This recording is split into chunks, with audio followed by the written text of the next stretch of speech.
কবি সুভাষ মুখোপাধ্যায়ের কবিতা মেজাজ। থলির ভেতর হাত ঠেকে শাশুড়ি বিড়বিড় করে মালা জপছেন।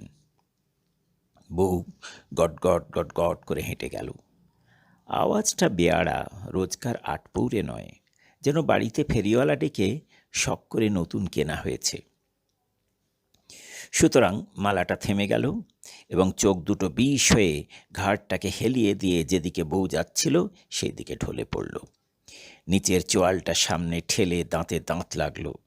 বিলক্ষণ রাগ দেখিয়ে পর মুহূর্তেই শাশুড়ির দাঁত, চোখ, ঘাড়, চোয়াল যে যার জায়গায় ফিরে এলো। তারপর সারা বাড়িটাকে আঁচড়ে আঁচড়ে কলতলায় ঝমর ঝম, খরন খন, ক্যাঁচ খ্যাঁস খিঁস, ক্যাঁচর ক্যাঁচর শব্দ উঠল। বাসনগুলো কোনোদিন তো এত ঝাঁঝ দেখায় না, বড় তেল হয়েছে। ঘুরতে ঘুরতে মালাটা দাঁড়িয়ে পড়ল। নোড়া দিয়ে মুখ ভেঙে দিতে হয়। মালাটা একবার ঝাঁকুনি খেয়ে আবার চলতে লাগলো। নাকে অস্ফুট শব্দ করে থলির ভেতর 5টা আঙুল হঠাৎ মালাটার গলা টিপে ধরল। মিনসের আক্কেলও বলিহারি। কোত্থেকে এক কালো অলুক্ষণে পায়ে খুরলা ধিঙ্গি মেয়ে ঘরে এনে ছেলেটার গলায় ঝুলিয়ে দিয়ে চলে গেল। কেন? বাংলাদেশে ফর্সা মেয়ে ছিল না?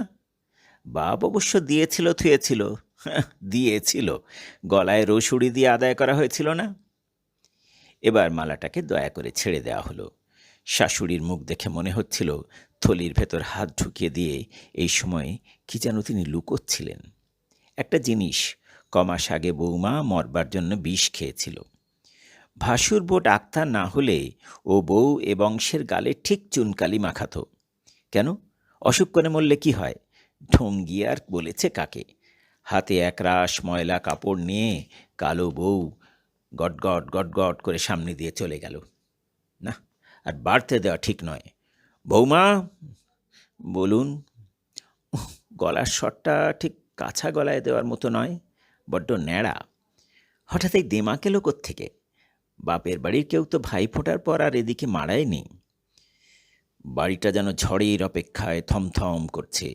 ছোট ছেলে কলেজে, মেজটি সামনের বাড়ির রোয়াকে বসে রাস্তায় মেয়ে দেখছে।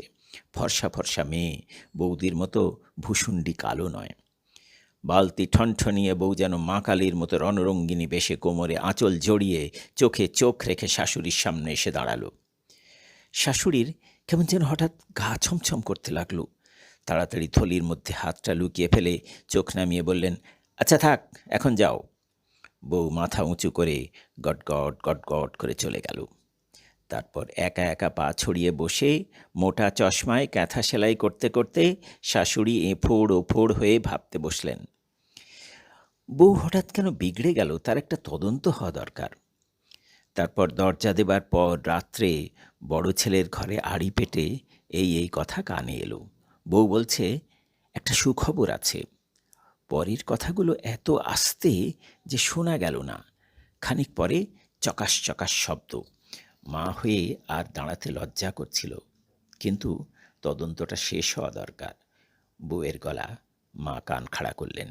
বলছে, দেখো, ঠিক আমার মতো কালো হবে। এরপর একটা ঠাস করে শব্দ হওয়া উচিত। ওমা, বৌমা বেশ ডগমগ হয়ে বলছে, কি নাম দেব জানো? আফ্রিকা। কালো মানুষেরা কি কাণ্ডই না করছে সেখানে।